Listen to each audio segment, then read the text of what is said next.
இன்றைக்கி என்ன டின்னர்னு பார்க்கலாமா? கேரட் மதியானம் வச்ச கேரட் மீதி இருந்துச்சு, அதில் குழிப்பணியாரம் தான் பண்ண போகிறேன். இது என்ன அரிசினா திணை, அப்புறம் குதிரைவாலி ரைஸ் எல்லாம் போட்டு அரைச்ச மாவு. அதை மிச்சம் கேரட் இருந்து நம்ம குழிப்பணியாரம் பண்ணலாம். குழிப்பணியாரத்தில் இந்த மாதிரி அழகாக ஊற்றினா சூப்பராக இருக்கும். நல்லா நிறைய எண்ணெய் ஊற்றலாம்.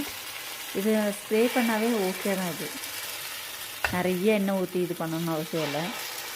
லைட்டாக எண்ணெய் ஊற்றினவே போதும். இந்த குழிப்பணியாரத்துக்கலாம் நான் என்ன சிம்மில் வச்சு வேக வச்சா சூப்பராக இருக்கும். இதுக்கு ஒரு தேங்காய் சட்னி, கார சட்னிலாம் அரைச்சா அதுவும் சுட சுட சாப்பிட்டா செம்மையாக இருக்கும் இந்த குழிப்பணியாரம். இப்போ நம்ம திருப்பும் போது சைட்லலாம் அந்த மாதிரி ரிமூவ் பண்ணிவிட்டு திருப்பணுன்னா ஈஸியாக திருப்ப வரும். இந்த பாருங்களேன்,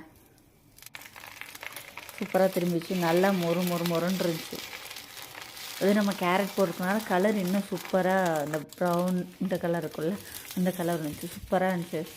இந்த மாதிரி கேரட்லாம் சாப்பிடாதுங்களா அந்த குழந்தைங்களாம், இது மாதிரி மீதியானால் நைட்டுக்கு இந்த மாதிரி அட்லீஸ்ட் தோசையில் அந்த மாதிரி கூட கொடுத்துக்கலாம். இது பாருங்கள், சூப்பராக ரெடி ஆயிடுச்சு. பார்க்குறக்கு எப்படி இருக்குது.